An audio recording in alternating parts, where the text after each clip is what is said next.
성경 말씀 갈라디아서 5장 1절로 15절입니다. 갈라디아서 5장 1절 말씀부터 봉독해 드리겠습니다.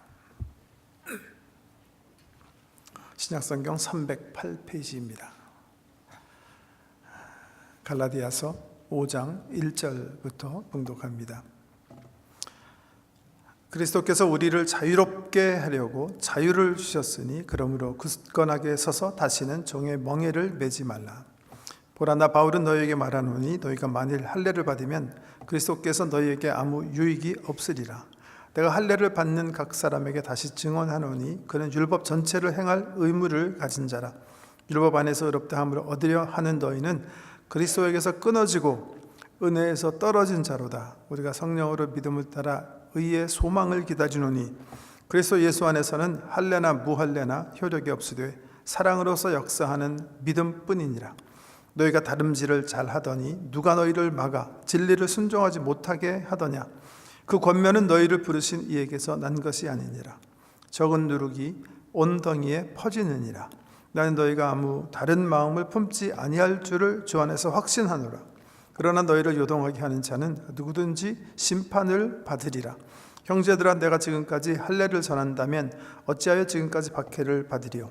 그리하였으면 십자가의 걸림돌이 제거되었으니 너희를 어지럽게 하는 자들은 스스로 베어버리기를 원하노라. 형제들아, 너희가 자유를 위하여 부르심을 입었으나 그러나 그 자유로 육체의 기회를 삼지 말고 오직 사랑으로 서로 종노릇하라.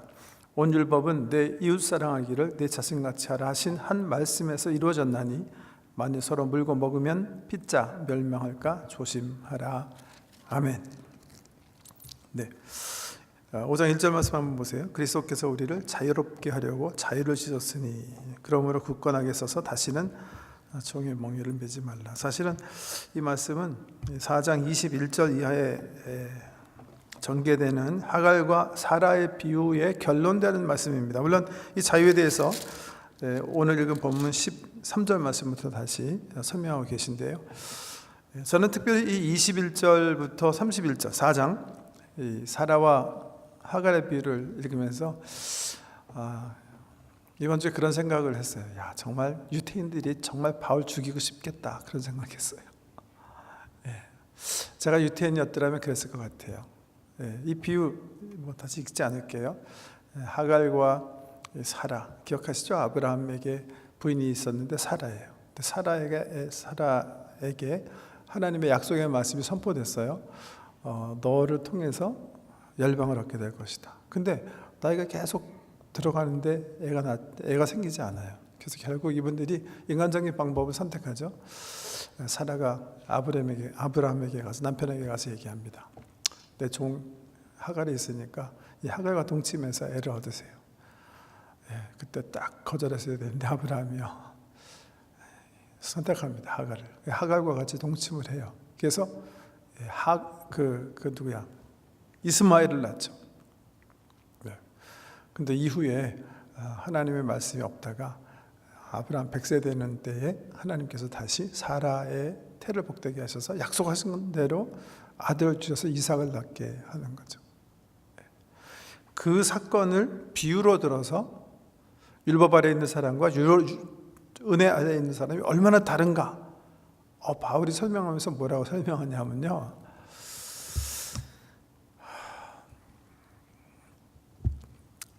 아브라함에게 난 자식이라도 하나님의 약속을 믿음으로 난 이삭이 참 이스라엘인 것처럼 예수 그리스도를 믿음으로 말미암아 하나님의 은혜를 얻은 사람이 참 이스라엘이라는 거예요. 그러면서 뭐라고 얘기하냐면 구약의 이스라엘 백성, 이 바울의 동족들, 지금 예수님을 아직 받아들이지 못한 민족들은 사실은 하갈에 속한, 왜? 약속에 따라 믿음을 선택한 사람들이 아니라 아직도 육체에 묶여 있어가지고 그 육체의 법을 지키면서 하나님의 백성이 되려고 하는 노력을 하고 있기 때문에 그것은 바로 하갈 같은, 하갈 밑에서 난 그런 노예들이나 마찬가지다, 이렇게 얘기하는 거예요. 이게 우리들한테 보면 너무나 당연한 말씀인데, 이스라엘 백성, 유태인들이 들으면 정말 기절초풍하겠어요, 그죠? 유태인인 바울이 자기 동족들을 향해서 너희는 사실은 아랍 사람들이야. 너희는 하갈 밑에서 속해 있는 이스마엘과 같은 사람들이야. 그렇게 딱 이걸 들었기 때문에 제가 생각하기엔 유태인들이 정말 이렇게 바로 죽이려고 그랬던 것 같아요. 너무너무 미워가지고 이거 없앨 수 없을까, 그렇게 했던 것 같아요. 28절에 보면 형제들아 너희는 이삭과 같이 약속의 자녀라. 그러나 그때 육체를 따라 난 자가 성령을 따라 난 자를 받게 한 것 같이 이제도 그러하도다. 이스마엘이 이삭 어리다고 막 핍박하잖아요. 그런 것처럼 지금 유대인 하갈의 자손들이 지금 믿음으로 태어난 참 이스라엘 그리스도인들을 박해하는 거와 옛날과 똑같다, 이렇게 딱 얘기하시고. 그러나 성경이 무엇을 말하느냐? 여종과 그 아들을 내쫓으라. 여종의 아들이 자유 있는 여자의 자들과 더불어 유업을 얻지 못하리라 하였느니라. 그런즉 형제들아 우리는 여종의 자녀가 아니요 자유 있는 여자의 자녀니라. 참 이스라엘이 참 아브라함의 자손은 아브라함처럼 하나님의 약속을 믿음으로 새롭게 태어난 크리스천들이고, 유태인들은 하갈의 자손이기 때문에 지금 덩치 크다고 우리를 핍박하지만 결국은 내쫓아야 되는, 유업을 같이 얻을 수 없는 내쫓아야 될 대상이다, 이렇게 갈라디아에서 선포하고 있어요. 그러면서 그 결론으로 5장 1절 얘기하시는 겁니다. 그리스도께서 우리를 자유롭게 하시려 그 일을 가능하게 하시려고 자유를 주셨으니 그러므로 굳건하게 서서 다시는 종의 멍에를 매지 말라. 우리는 아브라함 자손이기 때문에 이스마엘의 엄마 하갈이 메었던 노예의 멍에를 다시 메수롭다, 그렇게 선포하고 있는 거예요. 여기 자유라는 단어가 2번 나오고 13절 이하에 보면 역시 이제 자유 계속 자유라는 단어가 나옵니다.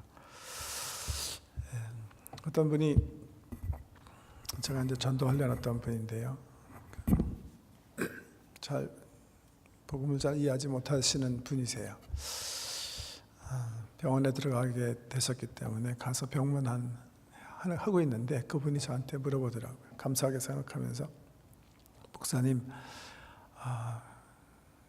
기독교를 제가 이해하려고 해도 잘 이해가 안 되는데 좀 간단하게 설명해 주실 수가 없나요? 근데 기분에 따라서 대답이 다 틀린 법인데요. 어떻든 그때는 그렇게 대답했던 걸 기억나요. 모든 불안으로부터 자유케 되는 게 기독교 핵심입니다. 그분이 죽음에 대한 두려움이 있었기 때문에 그렇게 말씀드렸는데, 제가 지금 두려움이라고 그랬죠. 틸릭이라는 사람이 있어요. 폴 틸릭, 20세기 굉장히 유명한 신학자인데요. 이분은 우리 인생에 있어서 문제는 공포가 아니라 불안감이다, 그렇게 얘기해요. 공포는 대상이 확실해야 우리가 느끼는 거라면, 불안감은 공포가 없을 때 우리가 느끼는 게 불안함이거든요. 공포가 없을 때, 죄송합니다. 대상이 확실하지 않을 때. 우리는 사실은 우리의 어떤 실정, 우리의 어떤 삶의 상태를 살펴보면, 틸릭의 관찰에 의하면 또 공포를 가지고 살지는 않대요. 왜? 공포는 최소한도 뭔가 대상을 확실하게 인식하고 있어야 느끼는 건데, 대상을 확실하게 느끼지 못하기 때문에 오히려 불안감을 느낀대요. 불안감. 앵사이어티라는 그런 표현을 하는데요. 근데 복음은 뭔가? 복음의 은혜는 뭔가? 이 앵사이어티, 불안감으로부터 해방되는 것이다. 그렇게 틸리는 멋있게 얘기해요. 우리 상태에 대해서 어떤 불안감을 느끼고 사는가? 3가지 불안감을 지적하는데, 첫 번째는 운명과 죽음에 대한 불안이다, 그렇게 얘기해요.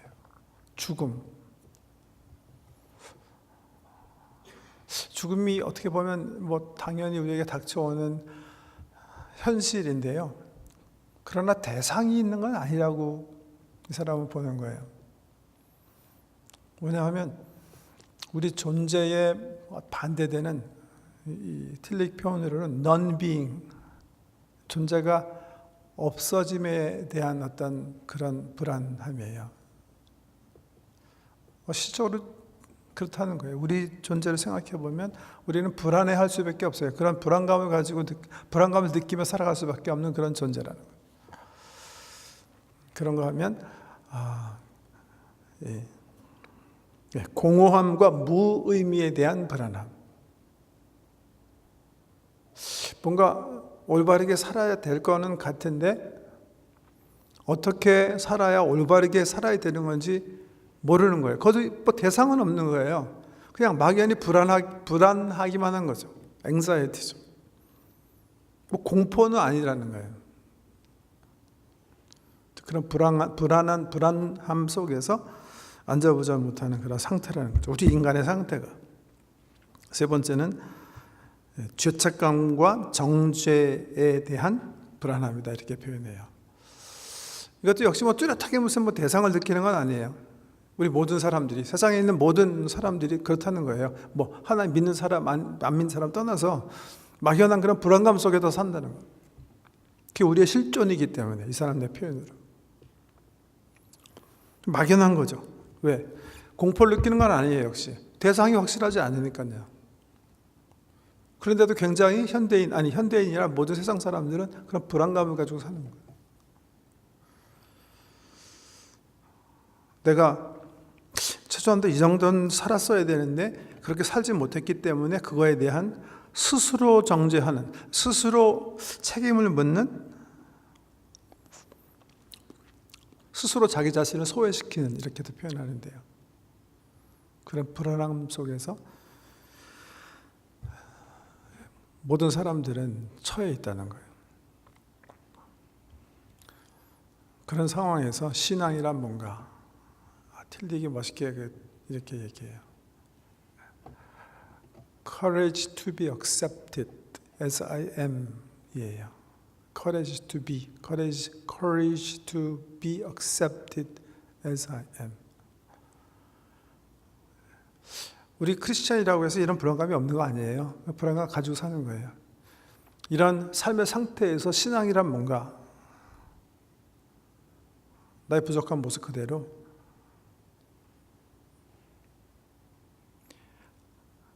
믿음을 통해서 하나님에 의해서 받아들여졌다는 사실을 수용할 수 있는 용기, 이렇게 표현합니다. Courage to be accepted as I am. 나는 아직도 내 죽음에 대해서 불안해요. 내가 올바르게 살지 못했기 때문에 불안해요. 그리고 아직도 주님 원하시는 삶의 방향으로 계속 잘 나가고 있지 못하기 때문에 불안해요.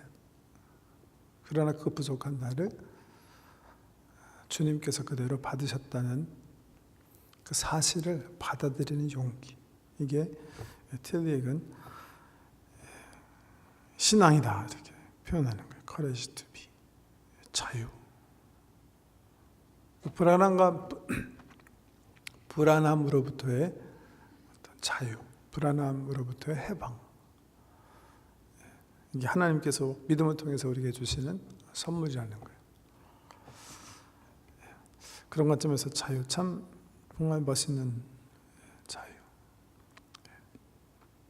제가 신학대학에서 1학년에 입학해서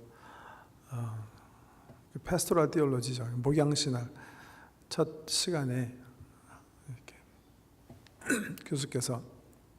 교수 목사님이 각자 돌아가면서 하나님에 대한 가지고 있는 이미지를 서로 나누면서 서로 소개해보자, 그렇게 얘기하신 적이 있어요. 뭐 깊이 생각해보지 않았을 때이기 때문에 우리 친구들이 이렇게 하나씩 돌아가면서 얘기하는 거 들으면서 난 뭐라 그러지? 먼저 하는 애들이 먼저 다 하잖아요. 뭐 아버지인 것 같다고 생각한다, 뭐 왕이라고 생각한다, 뭐 등등 다 치사하게 남의 한 것도 할 수도 없고. 내 순서 기다리다 갑자기 딱 그 주님 성경 말씀이 생각이 났어요.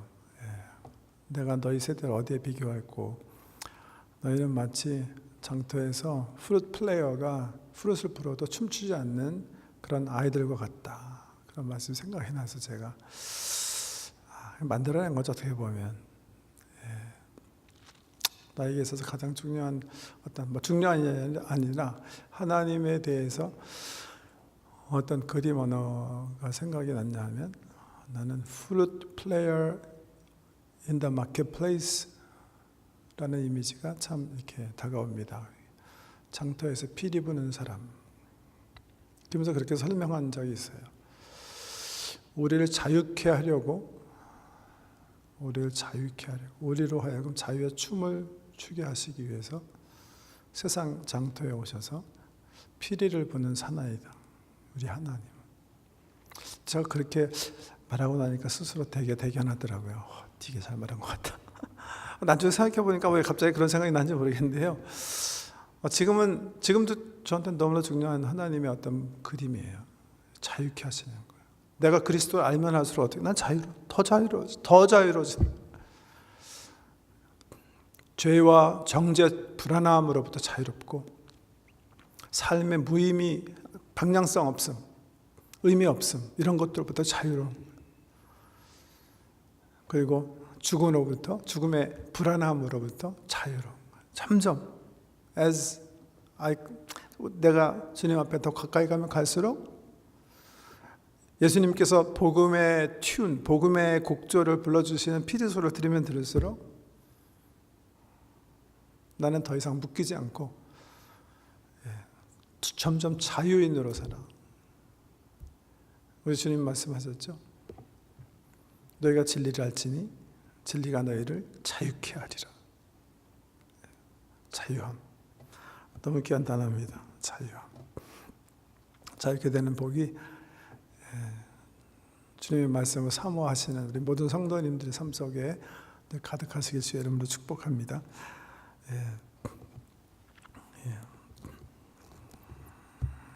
2절 말씀 한번 보세요. 보라 나 바울은 너에게 말하노니 너희가 만일 할례를 받으면 그리스도께서 너에게 아무 유익이 없느니라. 내가 할례를 받는 각 사람에게 다시 증언하노니 그는 율법 전체를 행할 의무를 가진 자라. 율법 안에서 의롭다 함을 얻으려 하는 너희는 그리스도에게서 끊어지고 은혜에서 떨어진 자로다. 우리가 성령으로 믿음을 따라 의의 소망을 기다리노니 그리스도 예수 안에서는 할례나 무할례나 효력이 없으되 사랑으로서 역사하는 믿음뿐이니라. 너희가 다름질을 잘하더냐? 누가 너희를 막아 진리를 순종하지 못하게 하더냐? 그 권면은 너희를 부르신 이에게서 난 것이 아니니라. 적은 누룩이 온 덩이에 퍼지느니라. 나는 너희가 아무 다른 마음을 품지 아니할 줄을 주 안에서 확신하노라.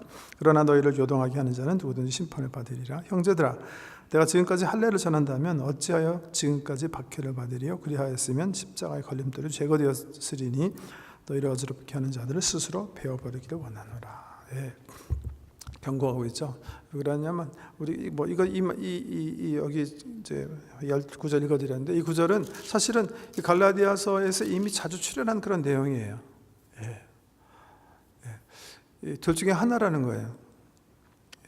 지금 더군다나 이 갈라디아서가 쓰여질 즈음에는 우리 기독교의 복음이 이 유대교와 어떤 어떻게 말씀드려야 되나?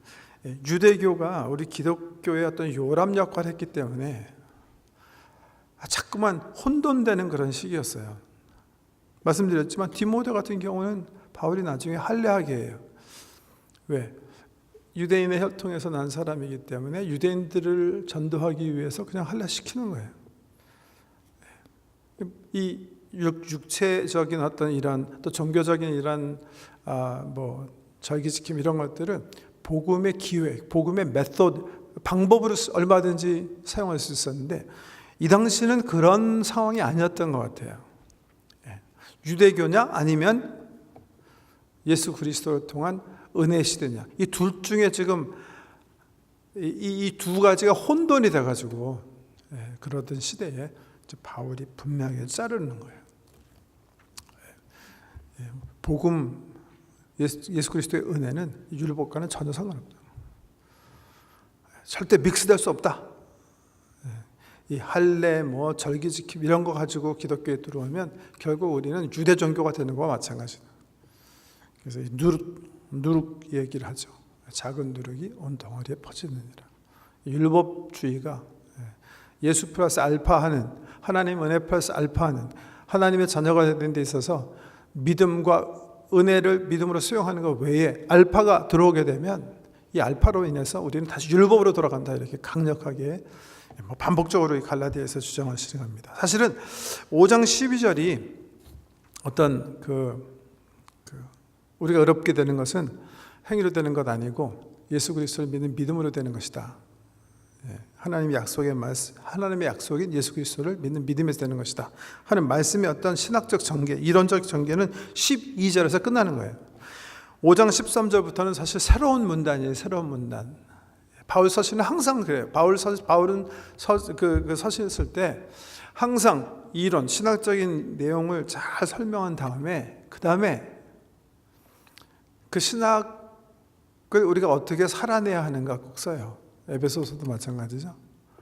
1, 2, 3장은 어떻게 하나님께서 어떤 계획을 가지고 하나님의 예수 그리스도를 통해서 새로운 시대를 여셨나 얘기한 다음에 새로운 시대가 된 우리가 어떻게 살아야 되는가 4장부터 말씀하시고요. 로마서도 마찬가지예요.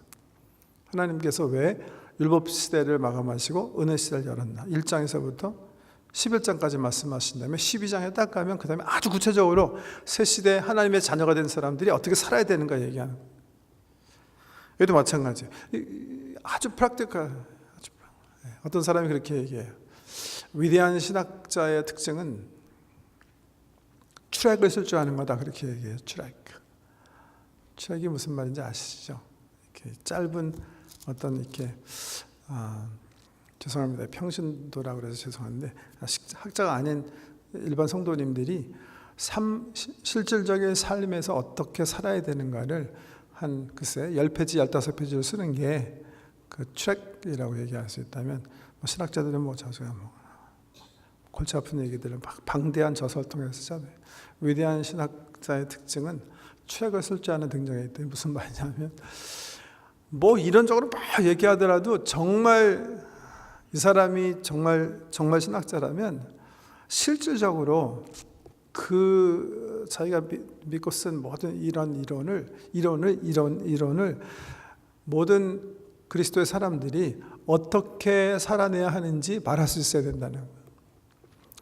그거 없이는 신학이 무용지물이라는 얘기인데 바울이 그런 관점에서는 정말 위대한 신학자예요.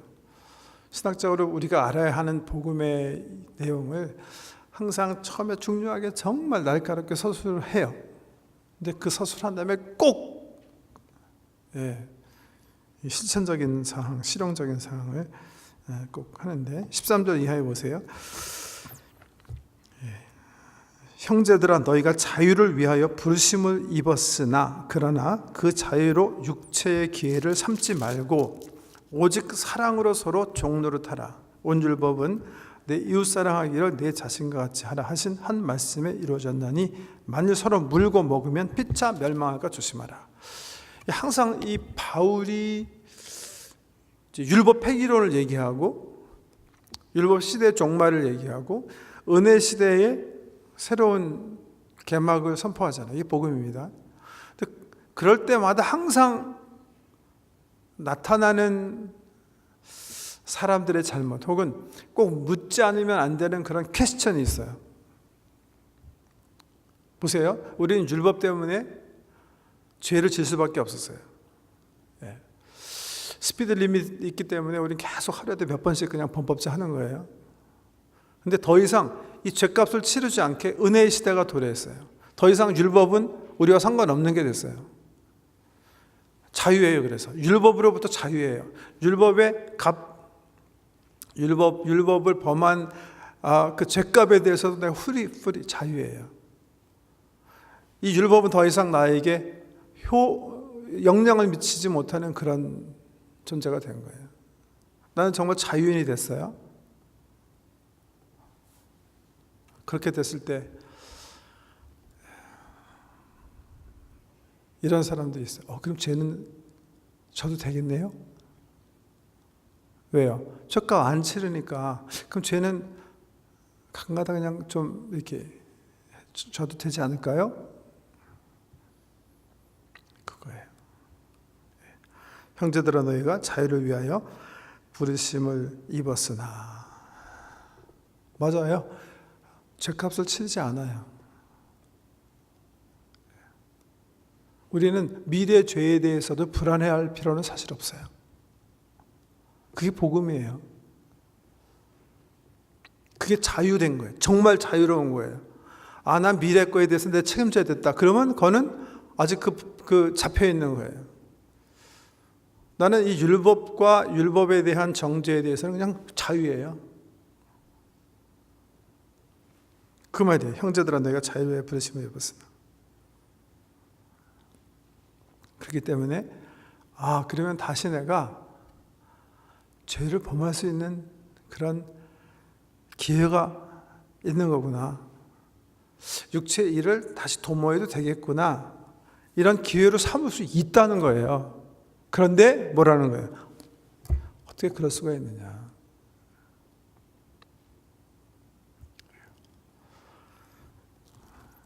형제들아, 너희가 자유를 위하여 부르심을 입었으나 그러나 자유로 육체의 기회를 삼지 말고 오직 사랑으로 종노릇하라. 이건 나중에 이제 16절 이하에 설명하는 거예요. 사실은 뭘 얘기하라는 거냐 하면 다시 내가 자유되었기 때문에 다시 육체로 돌아가는 우를 범해서는 안 돼요. 예를 들면 할례를 받아야 된다거나 절기를 지켜야 되는 거다. 이런 대로 육체의 일을 도모할 것이 아니라 뭐를 도모해야 돼요? 16절 이하에는 자세히 여기 위에는 사랑이다 이렇게 얘기했는데 16절 이하를 봐야 확실하게 돼요. 한번 볼까요? 16절. 내가 이르노니 너희는 성령을 따라 행하라. 이게 키예요. 여기서 사실 사랑으로 서로 종노릇해라 그러면 이게 확실하게 잡지 않아요. 내가 이르노니 너희는 성령을 따라 행하라. 그리하면 육체의 욕심을 이루지 아니하리라. 성령을 쫓아 사는 거예요. 성령께서 말씀하시는 대로 사는 거예요. 이거랑 율법의 삶을 구별하실 수가 있으시겠어요? 내가 예수 그리스도를 믿음으로 나와 함께 하시는 하나님과 동행하고 하나님과 교제하면서 그 뜻대로 사는 거예요. 그래서 내 삶 속에 성령의 열매인 사랑이 맺히게 하는. 성령의 열매 그럼 9가지인데 실질적으로 오직 성령의 열매는 사랑과 희락과 화평과 할 때 열매라는 단어는 싱귤러예요. one. 그래서 어떤 분은 성령의 열매는 사랑인데 사랑에는 희락과 화평과 오래 참음과 자비와 양선과 충성과 오조와 절제가 다 있다 이렇게 설명하시는데 그 말도 일리가 있어요. 주어는 싱귤러거든요. 단수거든요. 그러니까 내가 더 이상 이 육체, 율법 여기서부터는 정죄감을 받을 필요가 없어요. 난 자유예요. 나는 내 미래에 내가 또 실수로 범할 죄에 대해서도 불안해할 필요 없어요. 왜? 우리 예수님께서 나의 모든 죄를 용서해 주시기 위해서 십자가를 지셨기 때문에 나는 그 불안감 속에 살지 않아요. 난 자유인으로 살아요. 그런데 내가 자유인이 됐기 때문에 내 율법으로부터 자유됐기 때문에 다시 이제는 좀 마음대로 육체적인 일을 도모해도 되겠구나예요? 그럴 수 없다는 거죠. 내게 주신 이 자유로 우리는 어떻게 살아야 되겠다? 성령의 소욕을 좇아 살아야 되겠다. 성령의 사역을 좇아. 여러분 보세요. 성령을 따라 행하라. 그리하면 육체의 욕심을 이루지 아니하리라. 육체의 소욕은 성령을 거스리고 성령은 육체를 거스리하니 이 둘이 서로 대적하므로 너희가 원하는 것을 하지 못하게 함이라. 너희가 만일 성령이 인도하시는 바가 되면 율법 아래 있지 아니하리라. 성령을 쫓아 성령을 따라 성령이 인도하시는 바가 되는 게 굉장히 중요해요. 근데 어떻게 하는 게 성령의 인도하심을 받는 건가? 설명하지 않았죠? 여기서 설명하는 데가 있어요. 로마서 한번 열어보실래요? 로마서 8장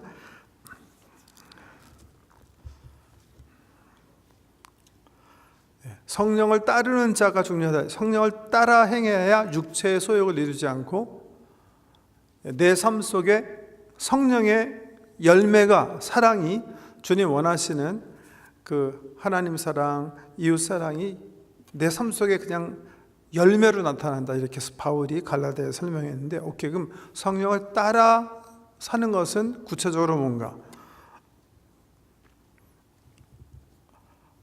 로마서 8장 5절 보시면 이렇게 설명해요.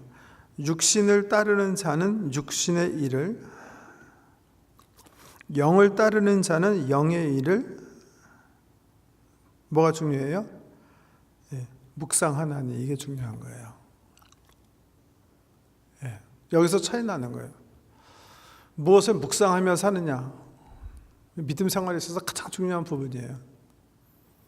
내가 육체의 일을 생각하잖아요. 그러면 육체를 따르는 자가 되는 거예요. 육체를 따르는 자는 육체의 일을 묵상하고, 성령을 따르는 자는 성령의 일을 묵상하느니라. 여기 차이 나는 거예요. 내 마음속에 어떤 데이터를 집어넣어서 생각하며 사느냐, 여기에 따라서 어떤 사람은 육신의 일을 쫓아서 육체의 열매를 맺는 사람이 되는 거고요. 성령의 일을 묵상하고 성령의 일에 대한 데이터를 내 영혼에 들어오게 해서 이것을 묵상한 사람은 어떻게 해요? 성령의 열매를 맺는 거예요. 시편 기자가 얘기하는 거예요. 복 있는 사람은 악인의 생각을 쫓지 않습니다. 악인의 생각을 가슴 속에 놓고 추구하지 않습니다. 죄인의 길에 서지 않습니다. 교만한 자의 점진적인 어떤 그런 표현이라면, 복 있는 사람 어떤 사람? 오직 여호와의 율법을 주야로 묵상하는 자입니다. 이 두 사람의 삶은 극명하게 차이가 나는데, 한 사람은 바람 불 때 켜질할 때 날아가는 벼껍질 같습니다. 다른 한 사람의 삶은 시냇가에 심은 나무처럼 시절을 쫓아 열매를 맺는 그런 삶과 같습니다. 성령의 열매 맺는 삶과 바람에 날아가는 겨 같은 삶, 어디서 차이 나는 거예요? 무슨 일을 묵상하는 거예요. 왜 이런 묵상이 중요한지 아시겠죠? 그렇게 중요한 거예요. 말씀을 품는 거예요.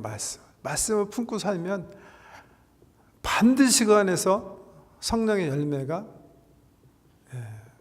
열매 맺게 돼 있어요. 사랑의 열매가, 하나님을 향한 사랑, 우리 이웃을 향한 사랑. 이것이 율법 가지고는 가능하지 않았거든요. 이게 되는 거예요. 어떻게 하면? 성령을 쫓아 행하면. 하나님께서 우리에게 주신 이 자유의 기회를 성령님과 교제하며 성령의 일을 묵상하는 삶을 살면 비로소 이 율법의 온전한 요구가 우리 삶 속에서 열매로 나타나는 거예요. 그런 귀한 축복이 사랑하는 성도님들의 2013-8년 묵상의 삶 속에 열매 맺게 되기를 주의 이름으로 축복합니다. 기도하겠습니다.